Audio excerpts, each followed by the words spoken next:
Bonjour à tous, je suis Estelle Perrard, je suis responsable du Tech Lab d'APF France Handicap et je suis chercheure au sein de la chaire Technology for Change. Et les travaux qu'on va vous présenter et puis la discussion qu'on va avoir aujourd'hui s'inscrivent dans les travaux de l'Observatoire de l'innovation inclusive et donc au sein de la chaire et du Tech Lab d'APF France Handicap. Alors l'Observatoire de l'innovation inclusive, on l'a créé en 2023 pour étudier l'inclusion en entreprise sous deux prismes. Sous le prisme de l'inclusion dans les pratiques RH, donc tournées vers les salariés, et sous le prisme de l'inclusion dans les pratiques de design, de R&D et de marketing, donc tournées vers les clients. On vous a présenté l'année dernière, dans ces mêmes rencontres, le livre blanc, qui avait une visée descriptive et de partage des bonnes pratiques en matière d'innovation inclusive au sein des entreprises. Et puis, cette année, on va vous présenter le début d'un article de recherche qui nous a amené à plutôt analyser ces pratiques dans une visée plus compréhensive. Et je vais laisser ma collègue Sarah vous le présenter. Bonjour à tous, je suis Sarah Richard, je suis enseignant-chercheur à Audencia Business School et en effet je vais vous parler des premiers travaux qu'on a réalisés, enfin des premières avancées sur nos recherches sur des données qui ont été collectées grâce à l'Observatoire de l'innovation inclusive. Et bien sûr, quand on parle d'inclusion aujourd'hui, on ne va pas pouvoir ne pas parler du contexte actuel, et on va dire de la polarisation croissante sur ces questions-là, puisque vous le savez peut-être, si jamais nous étions aujourd'hui aux États-Unis, nous ne serions pas là devant vous, mais plutôt en train de postuler à Pôle emploi. Alors, ce qui est le cas de nos chercheurs outre-Atlantique. Donc, contexte qui se polarise de plus en plus sur ces questions d'inclusion, avec les événements récents aux États-Unis, donc finalement la remise en cause de la notion d'équité au profit de l'égalité. Donc, ce n'est pas qu'on ne fait plus finalement de diversité, mais qu'on a une vision particulière de cette dernière. Alors, il faut savoir que ce débat, ces contradictions ne sont pas nouvelles, mais finalement, on est passé en très peu de temps, puisque quand on a fait les rencontres l'année dernière, on n'était pas du tout dans le même contexte. Et on est vraiment passé très vite de la promotion de la diversité et l'inclusion à la répression, avec des travaux maintenant qui s'intéressent à comment est-ce qu'on, des travaux managériaux qui s'intéressent à comment est-ce qu'on fait en sorte de ne pas trop prendre de risques légaux aux États-Unis quand on met en place des politiques diversité, si on peut encore en mettre en place.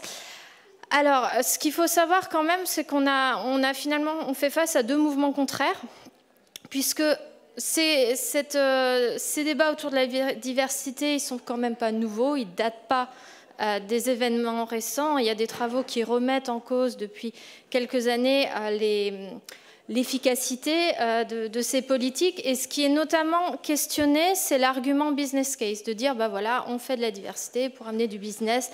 Là, il y a plusieurs controverses sur le sujet, notamment sur la façon dont vont réagir elles-mêmes les identités qui seraient ces identités diverses et sur le fait qu'elles pourraient se retrouver instrumentalisées justement par cet argument business case. Et en parallèle, on a finalement un autre courant qui va vers de plus en plus de prise en compte des spécificités individuelles dont les entreprises. Donc vraiment, on s'intéresse de plus en plus à l'individu dans toutes ses spécificités.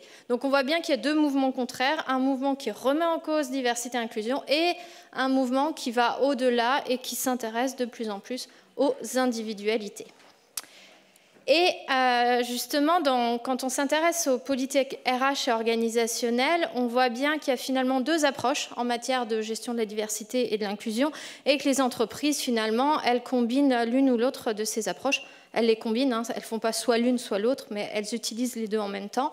Alors, il y a le courant qu'on appelle les approches identity blind, les approches aveugles, où là, vraiment, on va ne pas prendre en compte les différences d'identité, dans une logique d'égalité pour justement respecter la non-discrimination, qu'elle soit positive ou négative. Donc c'est un peu le mouvement qui arrive des États-Unis. Et les approches conscientes, au contraire, on va bien prendre en compte les différences dans une logique davantage d'équité en mettant en place des compensations, des dispositifs spécifiques pour finalement lutter contre les inégalités structurelles entre les groupes sociaux. Et on a d'autres travaux qui, justement, veulent revenir aux individus, aller au-delà de ces logiques et vraiment non pas s'adapter à des identités, mais simplement à des individualités. Et toutes ces théories, elles ont pour ancrage les théories de l'identité sociale. Donc ça, c'est ce qui se passe plutôt pour les approches organisationnelles. Si on s'intéresse maintenant à la conception, donc plus spécifiquement à ce qui se passe en R&D, on oppose la conception universelle, où on va concevoir des produits utilisables par tous, mais en partant finalement de catégories d'identité sociale. Et la conception spécifique, où c'est un peu la même chose que les approches conscientes, on va justement concevoir des aides techniques qui sont spécifiquement adaptées à des catégories des identités sociales. Donc, dans nos travaux de recherche, ce que nous avons essayé de faire, c'est ce qu'on est en train de... On travaille sur ce sujet-là, c'est d'essayer de réconcilier ces différents types d'approches dans les différents départements d'entreprise et de montrer que finalement, pour avoir une représentation plus réelle des pratiques en entreprise, toutes les entreprises, elles combinent toutes ces approches. Donc, l'idée, c'était un peu de les mettre sur un continuum. Donc, on aurait... un continuum en fonction du degré de conscience des catégories ou des identités sociales. Et on a l'approche la moins consciente, justement l'approche aveugle, où l'organisation ne fait pas du tout de différence entre les catégories sociales. Donc en termes d'exemple, ce serait un vêtement qui est par exemple à taille unique. Donc généralement les vêtements à taille unique, c'est plutôt pour un certain type de morphologie. Ensuite, les approches universalistes, où là on prend en compte des catégories, mais finalement pour aller plus loin et proposer une réponse unique qui s'adapte à tous. Donc ça, ce serait par exemple une gamme de produits qui correspondent à un maquillage, par exemple, qui correspondent à toutes les couleurs de peau. Ensuite, on aurait les approches conscientes qui correspondent en R&D aux approches qu'on appelle également spécifiques. Donc là, ce serait un produit à hauteur réglable. Et enfin, les approches qui dépassent tout ça dans des logiques plus idiosyncratiques. Et donc là, ce seraient des produits qui seraient vraiment personnalisables, qui s'adapteraient vraiment à des besoins, non pas de catégories d'identité, mais vraiment d'individus, en dépassant tout cela. Et je laisse Estelle reprendre. Merci. Fonctionne ? Ok, pardon. Merci beaucoup, Sarah. Après cette introduction aux travaux de recherche qu'on mène avec Sarah, on va passer sur des témoignages de praticiens qui œuvrent dans le domaine de l'innovation inclusive ou qui ont mené au moins un projet dans ce domaine-là. Ce domaine de l'innovation inclusive, c'est encore un pan qui est encore assez peu abordé dans le domaine de l'innovation responsable. On en parle encore assez peu. Mais à contre-courant des volte-face que vivent actuellement les entreprises américaines, l'Europe impose, à compter du mois prochain, une obligation d'accessibilité pour un certain nombre de produits et de services. On va le voir, on va en discuter. Et puis les entreprises qui engagent une démarche d'innovation inclusive aujourd'hui sont pourtant pas forcément que celles qui sont concernées par ces nouvelles règles législatives.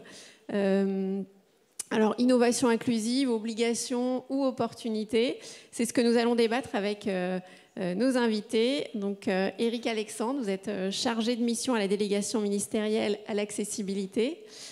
Thérèse Donnet, cofondatrice de l'entreprise Les Flâneuses. Marie Jacquemin, Consumer Insight and Ideation Manager at Aptar Beauty. Et puis Nicolas Prégorier, Consumer Intelligence et User Experience Director chez Forvia. Bienvenue à tous et merci beaucoup d'être ici.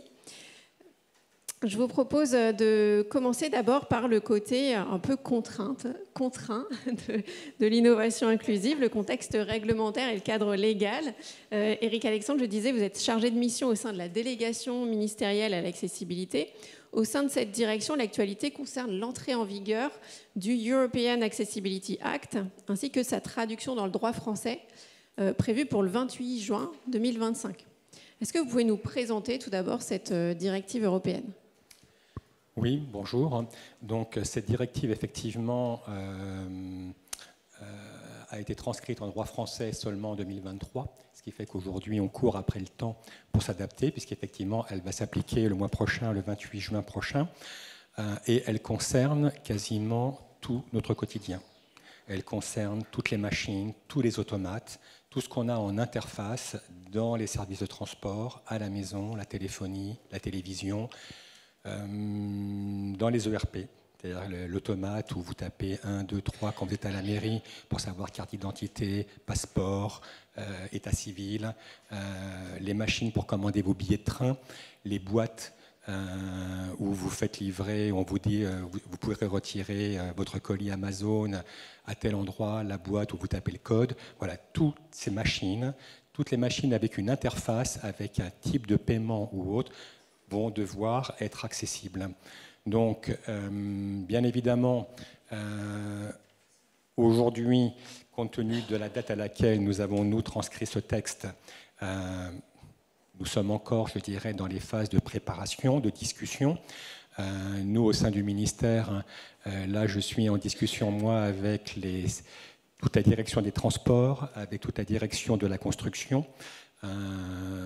Et toute cette politique est coordonnée par le secrétariat général du comité interministériel aux personnes handicapées, le SGCIH, de manière à ce qu'on puisse définir qu'est-ce qui rentre dans la directive, qu'est-ce qui n'y rentre pas, puisque la directive, effectivement, a défini un certain nombre de produits.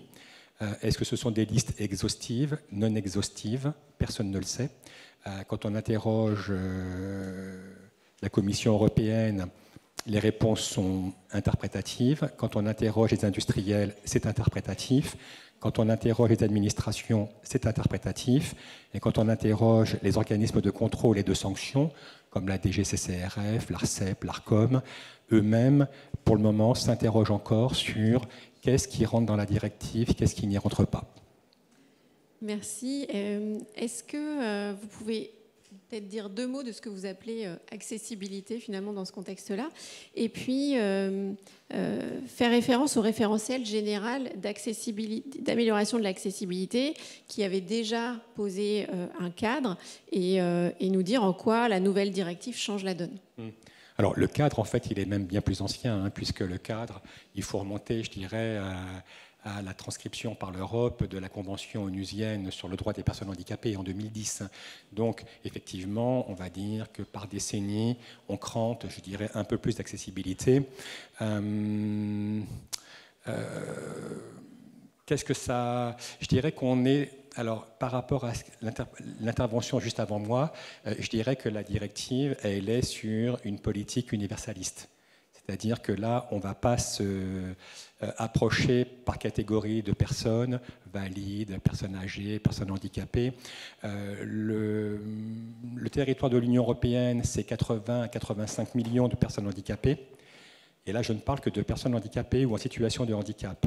Après, il y a aussi le vieillissement de la population qui fait qu'effectivement, les réponses qu'on apporte aux personnes handicapées répondent aux besoins des personnes âgées de la même manière. Donc, le spectre est bien plus important et on est sur rendre tout accessible. Alors après, on va achoper en fonction de chaque État, puisque cette directive donne une marge de manœuvre à chaque État aussi. Si je prends un appareil comme les horodateurs, les parcs-mètres, même si maintenant on dit horodateurs au niveau de l'Union, faut-il ou non les rendre accessibles aux personnes aveugles et malvoyantes? La question se pose puisqu'il y a le développement du véhicule autonome, et donc il y a une demande des personnes handicapées pour que ces appareils-là soient accessibles. Or, la plupart des États européens, quand je discute avec les syndicats professionnels qui produisent et qui vendent sur l'ensemble du continent européen, beaucoup d'États de l'Union européenne ont acté qu'on ne rendait pas ces appareils accessibles aux personnes aveugles et malvoyantes. Donc, quelle position doit-on avoir? Puisque l'objectif de cette directive, c'est de consolider le marché, consolider pour les usagers, consolider pour les entreprises, parce qu'en termes de recherche et développement, du coup, avec ce marché unique, les entreprises pourront amortir sur notre continent les frais de recherche et développement pour élaborer des produits, de manière à être compétitifs ensuite pour les vendre à l'international, puisque le marché intérieur, comme son nom l'indique, n'est plus pour nous un marché international. C'est le marché intérieur, c'est le même marché. Voilà. Donc du coup, par rapport à l'évolution, c'est un cran au-dessus par rapport à votre question, c'est à chaque fois, on fait un pas de plus. Et aujourd'hui, les machines qui vont être livrées jusqu'au 27 juin auront une durée de vie maximale de 20 ans dans la phase transitoire, sachant que grosso modo, au 28 juin, aucun produit ne sera conforme à la directive, sauf ceux qui sont produits par nos partenaires européens, non français, parce qu'ils ont déjà adapté leur ligne de production, parce que leur État a déjà acté cette transcription. Voilà. C'est les nouvelles machines installées à partir de juin qui doivent être accessibles. Donc c'est vrai qu'il va falloir encore 20 ans pour que le parc soit réellement accessible. On a compris qu'il y a une contrainte législative, il y a aussi une opportunité d'homogénéisation du marché européen pour les entreprises, qui représente une opportunité pour elles, parce que ça veut dire un même set de normes pour tout le monde. Est-ce que cette directive pourrait, à un moment donné, s'étendre à l'ensemble des produits manufacturés? Alors, oui. A priori, je vous réponds oui. Pour le moment, on est quand même sur un champ qui est très vaste, puisque ça va toucher aussi nos téléphones, nos ordinateurs, la télévision. Les opérateurs comme Netflix, par exemple, vont devoir s'adapter aux prescriptions de la directive. On n'en est pas encore. Alors, à la délégation, il y a un peu moins de 20 ans maintenant, on avait déjà travaillé avec l'AFNOR sur des référentiels d'accessibilité sur les produits bruns et produits blancs, c'est-à-dire tout ce qui est four, cuisinière, lave-linge, lave-vaisselle, de manière à les rendre accessibles. Et on était à ce moment-là dans une démarche de design pour tous. Il y a eu des progrès, il y a eu des limites, mais effectivement, aujourd'hui, je me rends compte que le consommateur, à nouveau, avoir juste un bouton à tourner ou une touche à appuyer pour sélectionner ses programmes, ce n'est plus suffisant.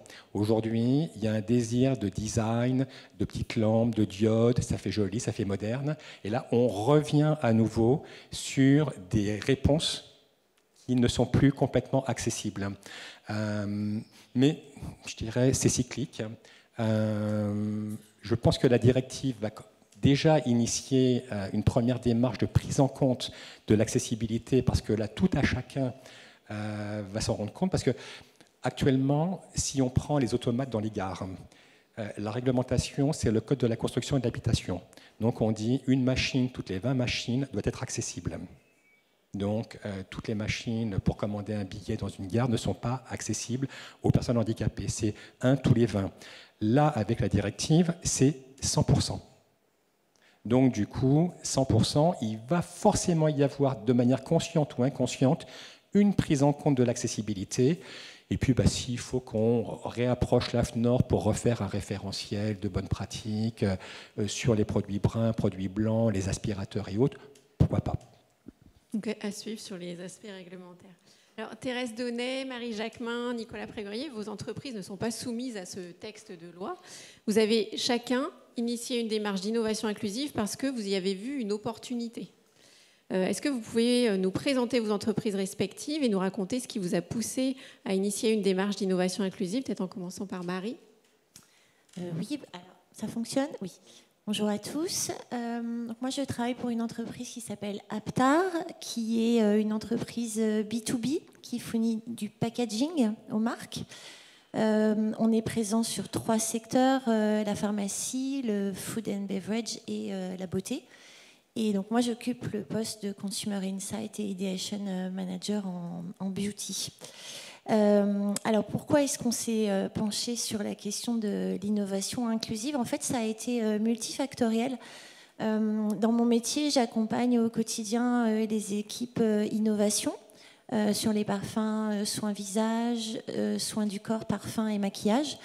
Et donc je fais de la veille et je rencontre en face à face les consommateurs pour des entretiens ou des réunions de groupe, afin de tester des concepts, des maquettes, des prototypes de nos produits avant que ceux-ci soient présentés aux marques.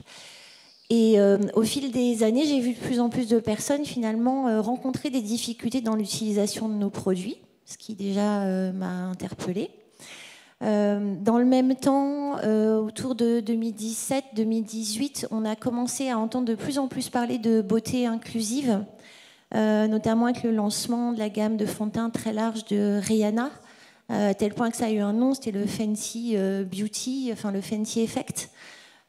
Et donc la beauté inclusive a été de plus en plus un sujet saisi par l'industrie de la cosmétique, mais le plus souvent sur un aspect formulation, donc largeur de gamme, dans la communication, donc les messages adressés au travers des campagnes, les égéries qui étaient plus diverses, mais sur la question de la manipulation du produit, du du packaging accessible, il n'y avait pas grand-chose. On a lancé une étude d'InVibe, donc c'est du social media listening, en se disant en fait, qu'est-ce que les personnes en situation de handicap partagent spontanément sur les réseaux quant à leur interaction avec les produits de beauté. Et après cette première étude, donc on a eu la chance de travailler avec vous, Estelle, avec le Tech Lab de APF France Handicap. Et c'est comme ça que ça a démarré, cette envie de se saisir du sujet. Merci. Oui, Nicolas, autre domaine et peut-être autre démarche au départ. Est-ce qu'il fonctionne ? Il fonctionne. Bonjour à tous. Donc effectivement, moi je travaille chez Forestia, donc qui est un équipementier automobile. Pour faire court, on conçoit, on développe et on produit à peu près l'ensemble des pièces intérieures de l'habitacle automobile, dont l'IHM. Et comme le disait Brigitte tout à l'heure, moi je suis designer de formation et puis je me suis intéressé au KPI. Donc on a commencé, je reprends vos termes, et on a commencé à se dire que faire des séances de créativité en interne avec les ingénieurs, avec les marketeurs, c'était très bien, mais finalement on restait toujours dans un entre-soi de gens du B2B, de la grosse industrie automobile, et que donc se rapprocher de l'utilisateur final, ça nous permettrait d'apprendre beaucoup. Voilà. Et donc on a créé cette équipe, à peu près la même structure, entre des analystes scientifiques qui vont nous ramener des KPI, et puis aussi des créatifs qui vont être un peu moins livrés à leurs propres observations ou perceptions, mais aussi qui vont travailler sur un fait concret. Et ce que nous a proposé Estelle, finalement, c'est là aussi aller chercher une population qui nous permet de zoomer, on va dire, sur les problématiques qu'on a tous, mais qui vont être effectivement mises plus en exergue. On a des problématiques culturelles, puisqu'on fabrique des voitures dans le monde entier pour tout le monde, et ce qu'attendent les Chinois, c'est pas la même chose que ce qu'attendent les Français ou les Américains. On n'a pas le même passif avec l'automobile, donc la Chine aujourd'hui, la voiture, c'est un terminal, comme votre smartphone, on va dire. Et en France ou aux États-Unis, on a une histoire avec l'automobile qui est un peu plus compliquée, un peu plus émotionnelle, on va dire, pour certains, moins pour d'autres, etc. Et donc l'idée, c'était de comprendre, là, plus précisément, comment apporter sur ce produit où on a déjà tout fait et refait 50 fois, de la logique. Quelque chose qu'on n'a pas beaucoup abordé aujourd'hui aussi, c'est la question du prix, de l'accessibilité de tout ce dont on parle là, parce que c'est aussi ce qui va payer nos salaires, c'est aussi ce qui va motiver les entreprises. Et donc finalement de retrouver un point de bascule du juste nécessaire de ce qu'on attend de la mobilité et de comment justement interagir avec ce moyen de mobilité. Merci. Thérèse, je vais vous laisser dire un mot de votre entreprise, puis je vais lancer la vidéo qui est prévue, qui illustrera parfaitement ce que vous faites. Donc, petite transition avant la vidéo. Enchantée, vous entendez dans ma voix deux choses, un léger accent du Sud et une petite émotion. Je ne suis pas du tout habituée à être dans ce style d'environnement. Donc, un grand merci de nous permettre de témoigner pour les flâneuses. Et là, ça s'enchaîne direct. Presque. Avec le son ?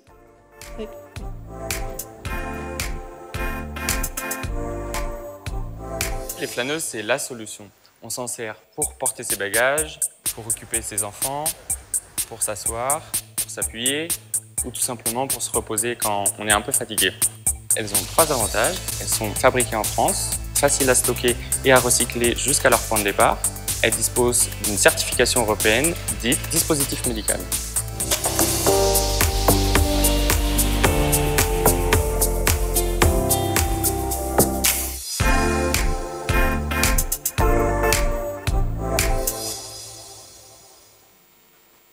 Donc, enchantée. Thérèse Donnet, je suis cofondatrice de la société qui porte donc les Flâneuses. Nous, on est une toute petite société, on est une petite équipe. Donc, on fait à la fois l'analyse, le marketing, le design, la conception et tout ce dont on parle depuis cet après-midi. C'est pour planter avec humour le contexte. Nous, la société a été créée pour concevoir des solutions pour tous. C'est-à-dire qu'au départ du projet, la société est créée en 2018, la société est créée pour favoriser, avec l'ambition de favoriser le vivre ensemble en proposant des solutions universelles. C'est un croisement entre 2 expertises, 2 regards, le design, qui est l'expertise de mon associé, et le care. Moi, je viens du milieu du maintien de l'autonomie, avec différentes expériences, et on croise nos regards en disant bah, on est quand même à une période où on arrive à faire des véhicules qui roulent quasiment tout seuls. C'est bizarre de voir le matériel médical. Lui a découvert le matériel médical. Moi, je travaillais avec le matériel médical. On est frères et sœurs. Je vous laisse imaginer ce qui fait qu'à un moment, on regarde un déambulateur de plus près. Et puis on s'est dit, ben, on va quand même essayer de faire quelque chose qui soit un peu plus acceptable. Donc le fait de faire des produits, des solutions pour tout le monde était dès le début, je dirais, la graine qui a donné la société qui a suivi. Donc aujourd'hui, on a 2 activités. On conçoit les solutions que vous avez vues, on les fait fabriquer et on les commercialise. Donc on a une particularité, c'est qu'on est une société industrielle avec tout ce que ça, voilà, tout ce que ça implique de faire fabriquer, de chercher à avoir le maximum d'impact, d'externalités positives, de fabriquer en France, etc. Pour faire le lien avec ce qu'on disait tout à l'heure, vous êtes parti d'un produit qui habituellement est conçu sous un angle de conception spécifique pour le handicap ou le grand âge, le déambulateur, et vous avez adopté une approche universelle pour transformer ce produit qui aujourd'hui n'est plus seulement un déambulateur, mais sert aussi aux familles, à tous ceux qui ont un petit sac à poser pendant qu'ils... On l'a vu à DP, mais vous l'avez aussi installé au Louvre pendant qu'ils visitent le musée, etc. Voilà. Est-ce que, Thérèse, vous pouvez enchaîner et nous dire concrètement comment ça s'est passé, qui a été impliqué dans la conception, par quelle phase vous êtes passé? Donc, on part d'un constat qui est, waouh, quand on est aidant familial, quand on est aidant professionnel, ça ne fait pas rêver. En vrai, le premier produit, pour vous mettre vraiment dans ce qu'on ressent à ce moment-là, c'est le pistolet, vous savez, l'urinoir qu'on tend à quelqu'un qui est alité et qu'on récupère. Donc on s'est dit, il y a quand même quelque chose à faire. Et il se trouve qu'on est dans un contexte en Occitanie où il y avait une étude sociologique qui avait été faite autour de la mobilité et du déambulateur. Du coup, on a dit, go, on va commencer à creuser autour du déambulateur. On a été voir, par l'intermédiaire d'une structure qui s'appelle un Living Lab, on a travaillé avec des seniors, avec des déambulateurs, et on leur a dit, nous, on voudrait faire le déambulateur sexy qu'on mettrait au Louvre pour montrer à tout le monde que, en fait, c'est possible. Il y avait eu un appel d'une ministre, de Madame Delaunay, qui avait appelé un célèbre designer, Monsieur Stark, qui lui avait dit, est-ce que vous pourriez redesigner le déambulateur? Bon, ben nous, on a dit, on va le faire, on ne nous l'a pas demandé, mais on va quand même essayer ça. Et du coup, ce que nous ont dit les seniors dès le début, ils nous ont dit, en fait, nous, on n'en veut pas. C'est-à-dire que moi, je l'utiliserai le jour où vous aussi, vous l'utiliserez. Et puis le déambulateur, je n'en ai pas besoin tout le temps. J'en ai besoin quand je suis fatiguée. Et en fait, je suis fatiguée quand je vais à la bibliothèque, quand je vais au musée, et d'ailleurs, j'y vais plus parce que c'est trop fatigant, quand, etc., etc. Et du coup, on a intégré d'autres publics, les familles, parce que finalement, les familles au musée, à la bibliothèque, on s'est aperçu que c'était un petit peu compliqué. On a intégré les bibliothèques, les musées, les aéroports qui nous ont dit Nous, on a des fauteuils roulants pour accueillir les gens. On sent bien que ce n'est pas exactement la solution dont ils auraient besoin. Et ça a pris 3 ans de plusieurs itérations, etc. Et là, je laisse aux designers parler de la méthode bien mieux que moi. Mais du coup, voilà, on est parti de la feuille blanche et on a travaillé avec ces gens-là jusqu'à intégrer les industriels français pour réussir à avoir des flâneuses.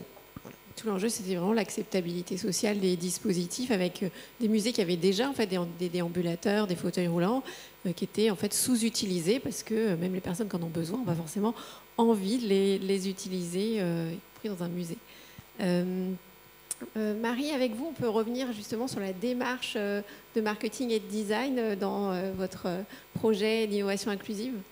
Oui, alors en fait, donc le constat en ce qui nous concerne donc, est parti de l'Inside Conso et puis d'une demande aussi d'une marque brésilienne que je ne peux pas citer malheureusement, mais ils sont très précurseurs là-bas sur la beauté inclusive et ils viennent de sortir d'ailleurs une gamme d'accessoires inclusifs pour faciliter l'utilisation des produits de beauté. Et donc l'enjeu en interne, c'était d'arriver à faire prendre conscience aux équipes que ce n'était pas juste un vernis, justement, marketing, communication, histoire de se faire mousser, mais que ça avait un vrai intérêt pour nous, pour nos clients, que sont les marques, et pour les utilisateurs finaux. Donc là, j'ai un petit chiffre d'une étude qui avait été publiée l'année dernière. C'est 95% des personnes en situation de handicap estiment qu'il n'y a pas assez d'offres de produits de beauté facilement utilisables. Et Procter & Gamble, en 2019, avait estimé qu'il y avait seulement 4% des produits de beauté et de soins personnels qui étaient conçus de manière accessible. Donc déjà, voilà, on est arrivé avec ça. Et puis ensuite, donc, on a avec vous. On a commencé en interne avec une phase de sensibilisation où le Tech Lab a pu présenter un webinar qui montrait que innover pour les personnes en situation de handicap, ça profitait à tous au travers des principes du design universel. Ensuite, on est rentré dans une démarche de co-conception qui a démarré avec des entretiens à domicile. On a pu accompagner parfois les intervieweurs d'APF France Handicap. Donc on a vraiment pu intégrer le quotidien de différents individus et comprendre de l'intérieur comment ça se passait, leurs attentes, leurs difficultés, leurs envies. Et ensuite, on a réalisé avec vous des ateliers de co-conception. Que je ne dise pas de bêtises, on a aussi fait une évaluation à 360 degrés de tous les produits de beauté qu'il y avait sur le marché. Pour essayer de comprendre aussi qu'est-ce qui posait difficulté concrètement, les pompes, les sprays, les roll-on, enfin voilà, tout un tas de types de packs pour vraiment détailler très minutieusement tous les aspects du packaging qui pouvaient être aidants ou à l'inverse qui étaient vraiment contraignants. Suite à ça, on a pu créer avec des personnes en situation de handicap, donc soit au niveau de la mobilité fine, motricité fine, soit en situation de handicap visuel. Et toute cette démarche a abouti à la création de maquettes, de protos qui ont à nouveau été testées avec eux. Et donc ça, c'était en fin 2023, début 2024. Et puis là, maintenant, on a plein de projets en cours sur tous les segments, que ce soit en soins visage, soins pour le corps, parfum. Alors, comme on est une industrie aussi, les temps de développement sont longs, mais on a plein de choses en cours en ce moment, inspirées de la démarche. Voilà. Nicolas, votre approche, elle était très liée au développement de différentes nouvelles technologies dans la voiture, et notamment des interfaces de conduite.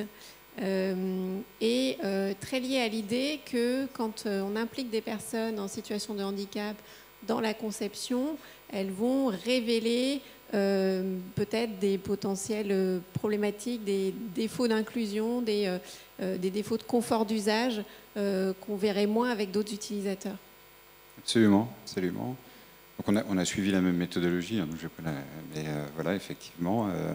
Et ce qui nous a intéressé très vite, c'est effectivement dans tout ce qu'on appelle les IHM dans le véhicule, les interfaces, qui sont d'ailleurs la plupart du temps pas très bien faites déjà pour les conducteurs gérer lambda, et là, avec certains handicaps divers, on a pu aussi s'apercevoir que ça causait beaucoup de problèmes, mais qu'il y avait beaucoup de potentiel, parce que la voiture aussi devient, je dirais, très puissante en termes de software, en termes de hardware, en termes d'IA, en termes d'assistants vocaux, de tout ce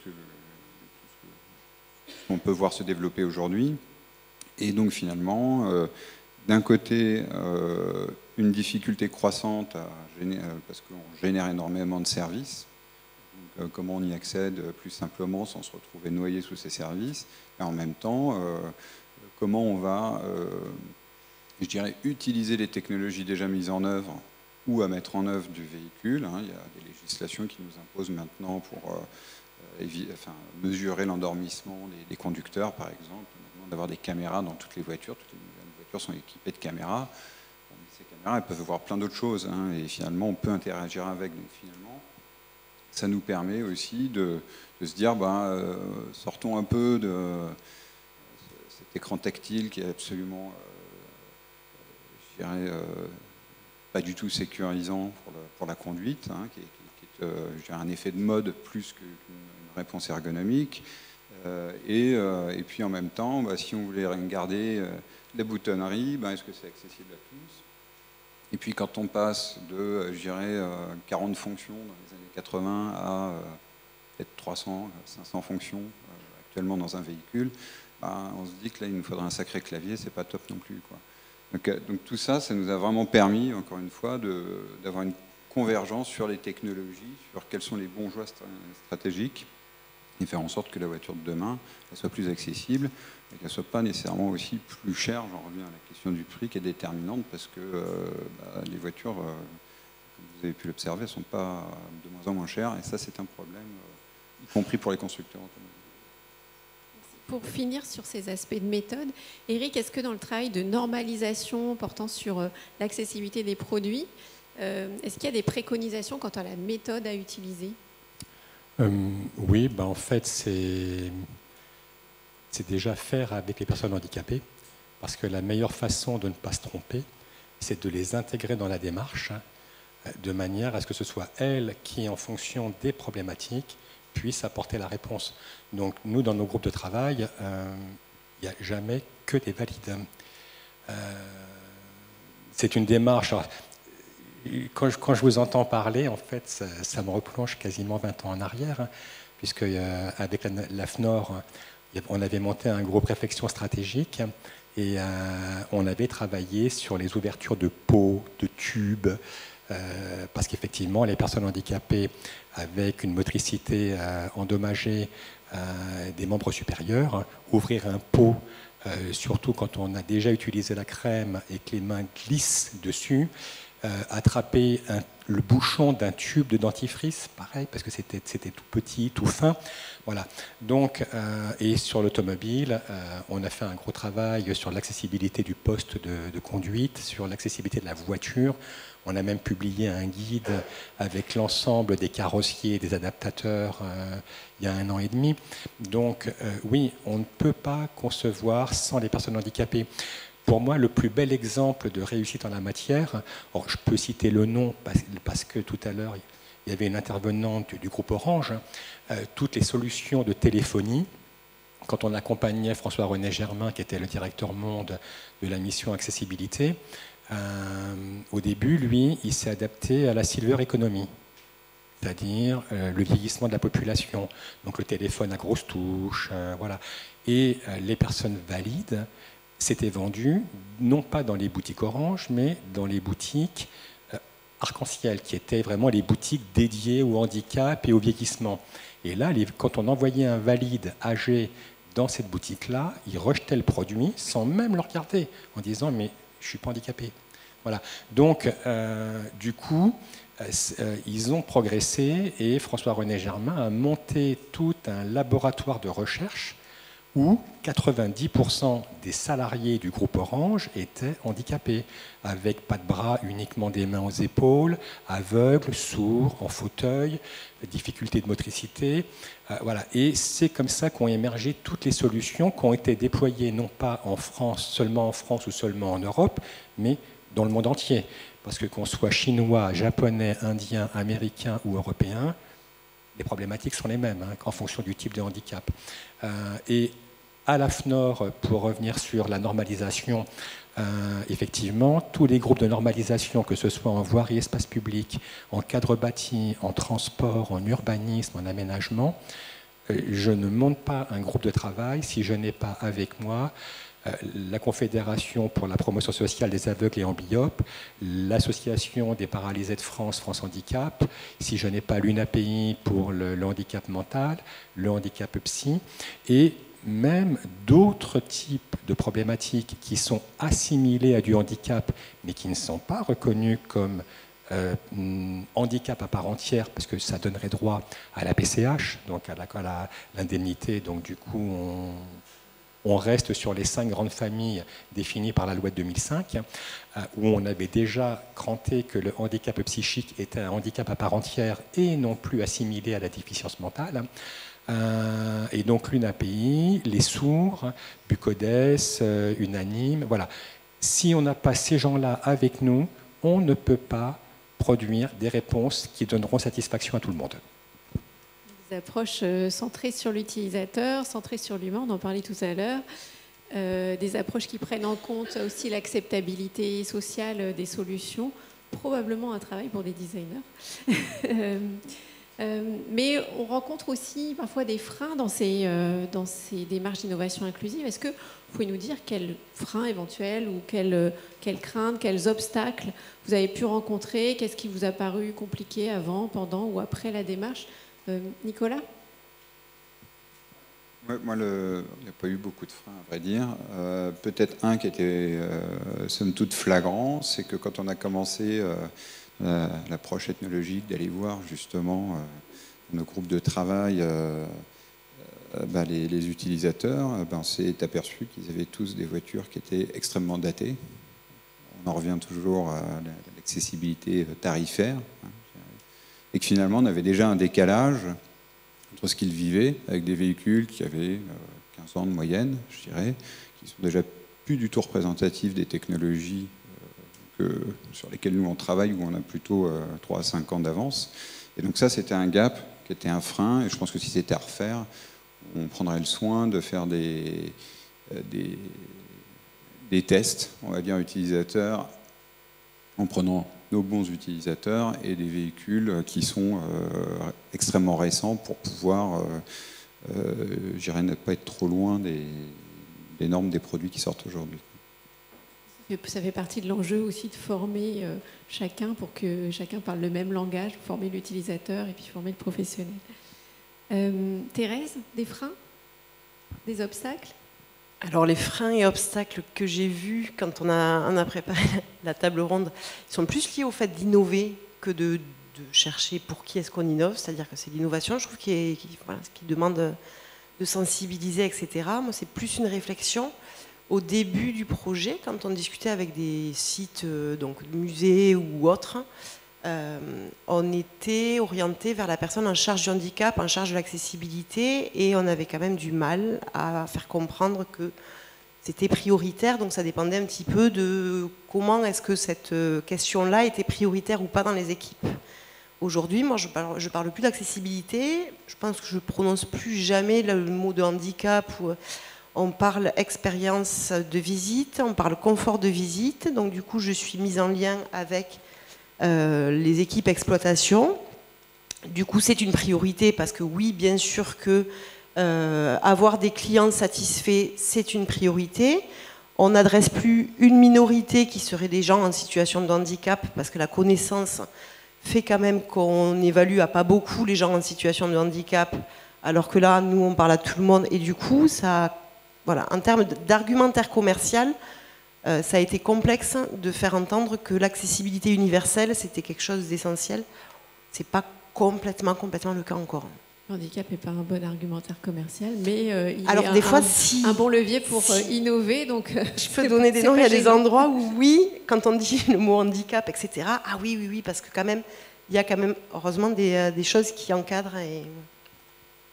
Marie, vous avez eu des freins, des obstacles? Oui, bah ça recoupe un peu ce que tu disais sur la notion de micro-cible en termes de business, hein, tout simplement. Et aussi, au tout départ, en interne, cette idée qu'on allait faire... vous parliez tout à l'heure des téléphones avec les touches énormes. Voilà, on m'a répondu, mais on ne va pas faire des packaging beauté pour les EHPAD. Voilà, j'ai dit non, c'est pas l'objet. L'objet, c'est de faire quelque chose qui soit facile à utiliser par tous, y compris les personnes en situation de handicap, y compris les personnes âgées qui représentent une part de plus en plus importante, et c'est pas parti pour s'arrêter, de la population en règle générale, et aussi des utilisateurs finaux. Et en fait, on a débugué ça, déjà, encore une fois, grâce à vous, en faisant des mises en situation, c'est-à-dire qu'on a créé une équipe en interne de Inclusive Ambassadors, et ils ont participé à plein d'ateliers où ils étaient eux-mêmes mis en situation de handicap. Donc avec des poids sur les bras, ce genre de choses, la vision aussi. Bref, déjà pour comprendre ce que c'était. Et ensuite, ce qui a permis aussi de lever cet a priori que ce serait un micro-marché, ça a été de dire on va vraiment faire appel au design universel. Nous, donc, on est vraiment en travail étroit avec des designers, parce qu'on a une super équipe de designers chez Aptar. Donc c'est les ingés, le lino, les designers, le conso, enfin vraiment on travaille tous ensemble main dans la main. Et vraiment, on a vu que toutes les barrières ont été levées quand on a commencé aussi on a publié 2 white papers sur le sujet. Et on a eu plein de retours des marques. Nous, en fait, on adresse l'ensemble du marché, on est leader sur le marché. Donc nos clients, c'est aussi bien L'Oréal, Garnier, Nivea que Dior, Chanel, Francis Kurkdjian, enfin, ils sont tous nos clients. Et on s'est rendu compte qu'en fait, j'étais de plus en plus sollicitée. Alors, d'habitude, je suis sollicitée pour aller présenter des résultats d'études conso sur les développements PAC qu'on fait. Mais là, j'ai fait de plus en plus de présentations vraiment uniquement sur le sujet du packaging inclusif, du packaging issu du design universel. Donc là, on a vu que en fait, c'était vraiment un mouvement de société et que ce qu'on avait pressenti répondait vraiment à une demande des marques. Voilà comment on a dépassé ça. Merci. Donc l'innovation inclusive comme opportunité, est-ce que pour conclure, vous pourriez dessiner des perspectives chacun sur votre périmètre sur ce sujet-là? Comme je le disais, oui, on a un intérêt grandissant des marques par rapport à la question d'un packaging qui soit facilement utilisable par tous.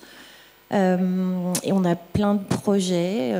Moi j'ai vraiment le sentiment, aujourd'hui dans l'univers du packaging beauté, on est les seuls à prendre la parole sur ce sujet.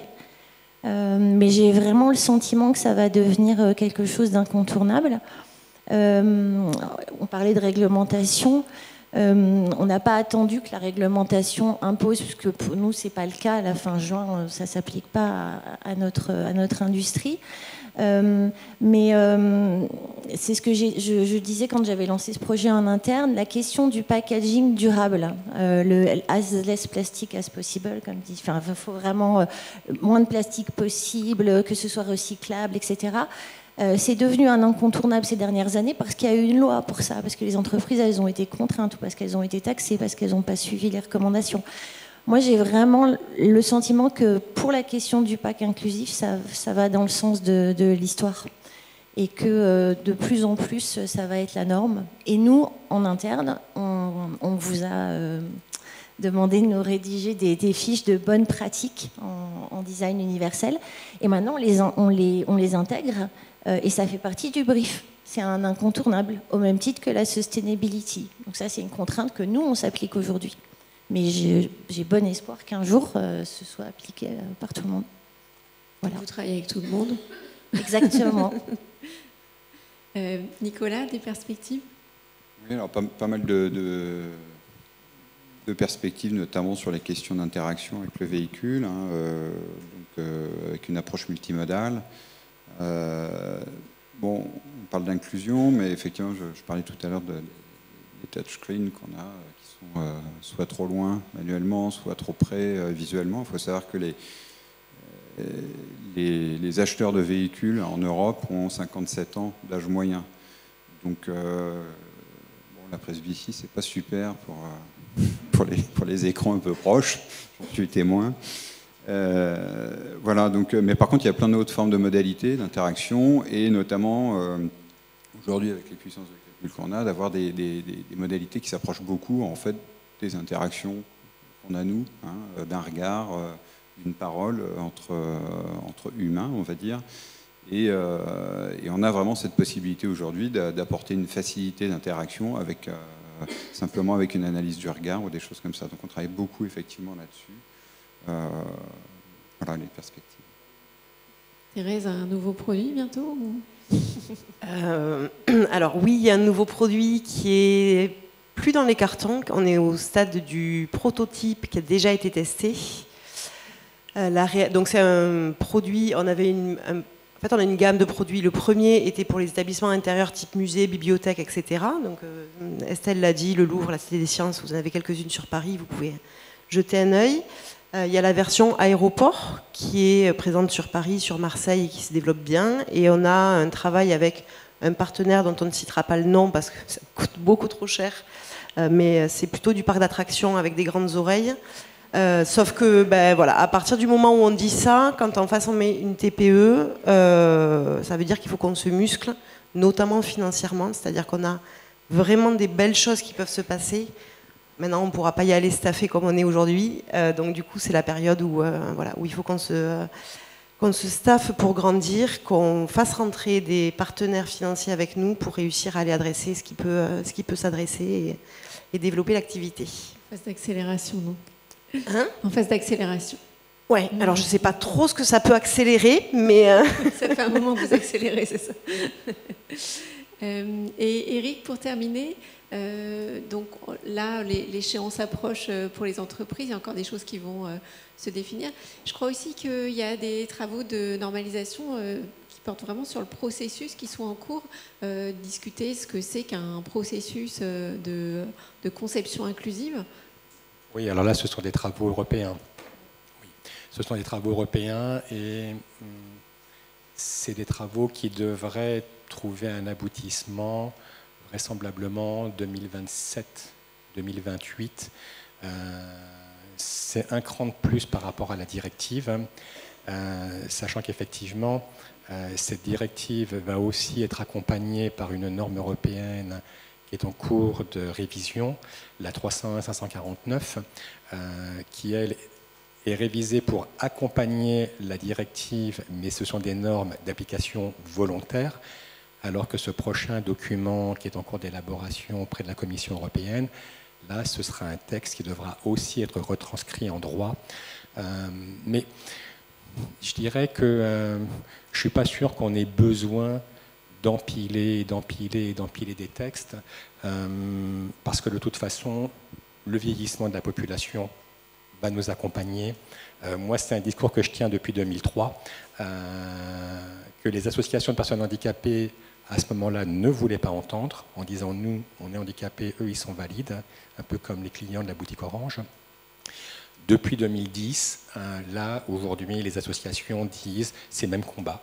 Donc, du coup, les industriels, je dirais que, certes, ils ont besoin d'un cadre, ils ont besoin d'une ligne directrice, ils ont besoin de savoir qu'il y a un garde-fou qui pourra se contrôler et sanctionner, mais je dirais que oui, il y a besoin d'un gendarme, mais les entreprises, à partir du moment où il y a du business, voilà, le gendarme ne compte plus parce qu'il y a un marché et aujourd'hui, il y a une clientèle captive qui attend des solutions pour le quotidien. Japon, hein. Au Japon, ils ont un peu d'avance parce qu'ils ont une société plus vieillissante que la nôtre. Merci beaucoup à tous les quatre. On a parlé beaucoup participation. Alors, je vous propose qu'on prenne 2 minutes s'il y a des questions.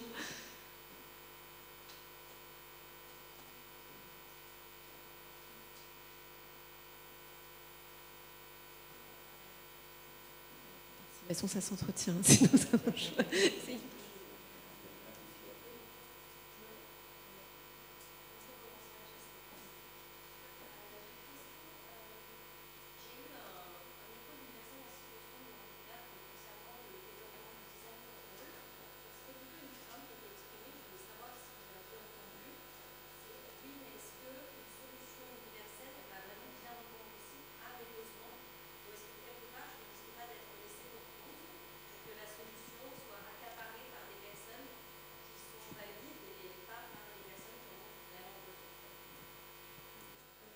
Alors moi j'ai eu l'expérience, je pense qu'en fait ce que ça nous montre, nous, c'est plutôt de proposer des choses qui vont plutôt vers l'extrême personnalisation.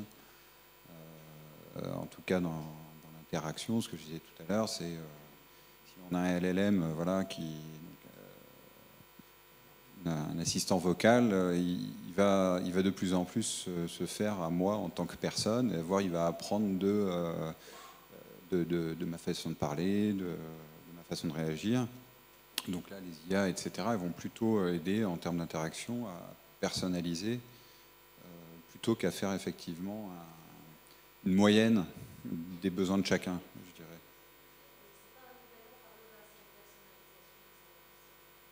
En fait, pour moi, la gymnastique, c'est de réussir à faire une offre qui soit de plus en plus personnalisée. Alors déjà, on a une polarisation, on l'a vu, en entrée, effectivement, ce qui se passe aux États-Unis. On a un marché très différent en Europe, en Chine, etc. Donc, par rapport à il y a 10 ou 15 ans, où on parlait de globalisation sur les produits, là, on est en train de prendre la voie inverse, je dirais. Et de plus en plus, on va même aller vers quelque chose qui est extrêmement personnalisable. Il n'y a pas besoin d'aller très loin, on a tous le même hardware dans la poche. Et puis quand on va regarder les applications, elles vont être quand même assez différentes, en tous les cas orientées, présentées différemment. Et là, on est déjà dans un premier seuil de personnalisation. Je pense que c'est plutôt comme ça que ça nous fait avancer, on va dire. Il y a des produits plus ou moins personnalisables. Ce qui est sûr, c'est que dans la plupart des cas, on part de produits qui sont pas du tout accessibles aujourd'hui. Donc on nivelle pas par le bas, on va vraiment plutôt améliorer l'accessibilité. Et après, il y aura la question qui se posera quand on sera un peu avancé dans cette démarche-là, c'est comment est-ce qu'on fait le lien entre la conception universelle, donc tous ces produits qui sont conçus en prenant en compte des besoins les plus larges possibles, et la conception spécifique, c'est-à-dire des aides techniques qui quand même doivent équiper la personne. Je vais prendre l'image du bâtiment. Aujourd'hui, si vous avez un bâtiment parfaitement accessible, ça veut dire que vous permettez à une personne en fauteuil roulant de s'y déplacer sans encombre, de faire tout ce qu'elle a à y faire. Ça ne veut pas dire que la personne n'a plus besoin de son fauteuil roulant. Donc on est en fait juste sur un lien entre des équipements qui vont rester a priori personnels et propriété des personnes en situation de handicap, et puis tout un environnement qui va s'adapter pour mieux répondre aux besoins et leur permettre de gagner en autonomie et qualité de vie.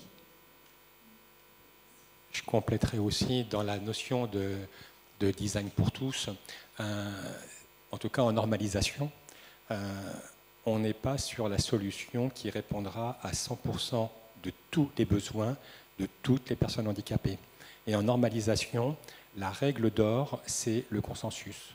Et le consensus impliquera que chacun, qu'il soit industriel, usager, porteur de politique publique, devra faire un renoncement à quelque chose pour que du groupe émerge la solution qui répondra le plus aux besoins pour lesquels cette commission s'est réunie.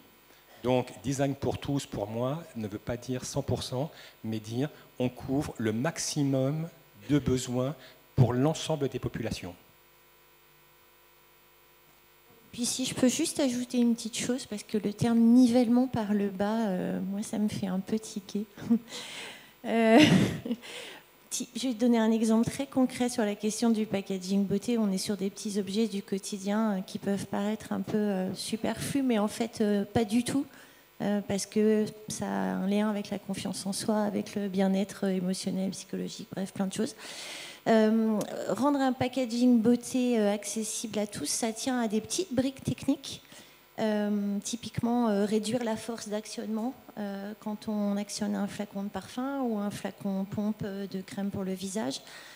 Passer par des packagings qui ont plutôt des facettes, des angles, éviter les packagings cylindriques qui glissent facilement des mains.